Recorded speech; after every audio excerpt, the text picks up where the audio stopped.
Hi friends, welcome to my channel. আজকে আমি এই মুহূর্তে ভিডিও করছি, অর্থাৎ এই মুহূর্ত পর্যন্ত সুপ্রিম কোর্টের টাগ অফ ওয়ার, টান টান উত্তেজনা চলছে।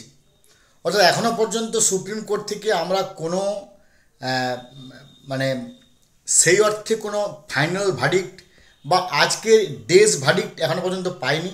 তবে আশা করা যায় কয়েক মুহূর্ত পরে হয়তো বা কয়েক লহমা পরে আমরা তো খবর পেয়ে যাব।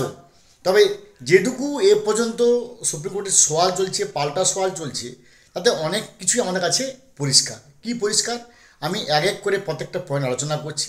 প্রথম পয়েন্টে যখনই রাজ্য সরকারের যিনি আছেন মনোনীত মানে সিনিয়র অ্যাডভোকেটস, তিনারা একে একে বারবারই এই আজকের মামলাকে হ্যারাস করার জন্য বা মানে ডেট পিছানোর জন্য কিংবা যাদেরকে অ্যানালাইসিস বা ক্রস অ্যানালাইসিসে দেরি করে আজকে সময়টাকে নষ্ট করে, তার জন্য কিন্তু 65B বারবার সেই প্রসঙ্গ টেনে আনলেন। কিন্তু দেখা গেল যে সঞ্জীব খান্না মহোদয় তিনি কিন্তু ওনাদের যে কথার মারপ্যাঁচ এক প্রকার ধরে ফেললেন এবং তিনি বারবারই বললেন যে 65 নিয়ে আজকে কোনো আলোচনা হবে না। তখনই জাস্টিস খান্না মানে চিফ জাস্টিস খান্না মহোদয় তিনি একবারে পরিষ্কার করে বললেন যে আইসিআর ওএমআর সিটগুলো পুরানো হয়েছে কেন, কেন পুরানো হলো, এক নম্বর কথা। দু নম্বর কথা, এই যে নাইসাকে দেওয়া হয়েছে, এই নাইসাকে দেওয়ার সত্যতা কী, কেন দেওয়া হয়েছে, তার কার ভিত্তিতে দেওয়া হয়েছে, কার অর্ডারে দেওয়া হয়েছে, এই সমস্ত প্রশ্ন কিন্তু চিফ জাস্টিস খান্না মহোদয় একবারে দর্থহীন ভাষায় করলেন। অর্থাৎ তিনি বুঝিয়ে দিলেন তিনি 50তম সিজিআই নয়, তিনি 51তম সিজিআই, একেবারে ভগবানের মতো সততার মূর্ত প্রতীক রূপে তিনি কিন্তু পরিষ্কারভাবে বলছেন।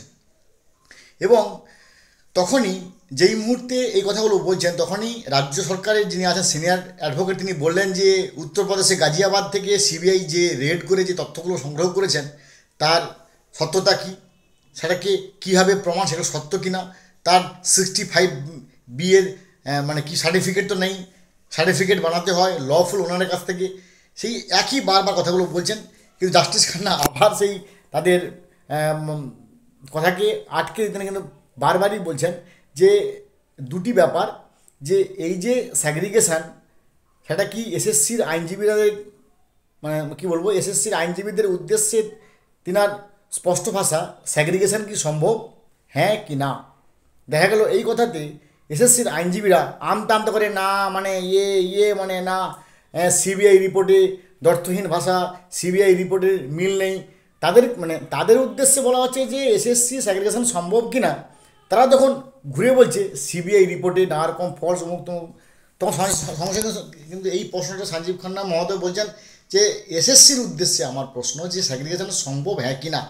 যদিও কিন্তু আমি এই মুহূর্তে ভিডিও করছি, এই মুহূর্ত পর্যন্ত এখনও পর্যন্ত এসএসসি পরিষ্কার করে বলেনি যে স্যাগ্রিগেশন সম্ভব কিনা বা স্যাগ্রিগেশনের নিরিখে কোনো সার্টিফিকেট তারা দিতে পারবে কিনা কিংবা টেন্টেড নন টেন্টেড লিস্ট দিতে পারবে কিনা, এখনও পর্যন্ত কনফেশন করেছে কিনা বোধ করে আমার জানা নেই।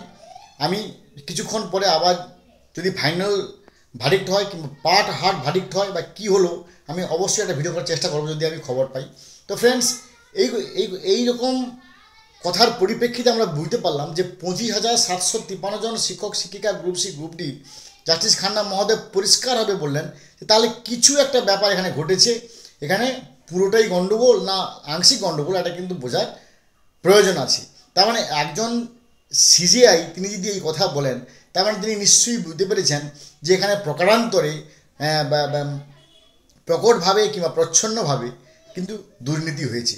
এবং সবচেয়ে বড় ব্যাপার, এসএসসির যিনি আইনজীবী আছেন তিনি কিন্তু পরিষ্কারভাবে বলেছেন যে হ্যাঁ কিছু দুর্নীতি হয়েছে, অর্থাৎ আজকেও কিন্তু এসএসসি মেনে নিয়েছে যে দুর্নীতি হয়েছে। অর্থাৎ আমরা আন্দাজ করতে পারি যে কিছু জনের চাকরি চলে যাবে, এটা একেবারে পরিষ্কার, তাদের চাকরি কেউ বাঁচাতে পারবে না, এটা কিন্তু আমরা একবারে এই মুহূর্তে বলতে পারি। এর পরবর্তী আপডেট অবশ্যই আমার চ্যানেলের সাথে কনভে করবো। ভালো থাকুন, have a good day, thanks.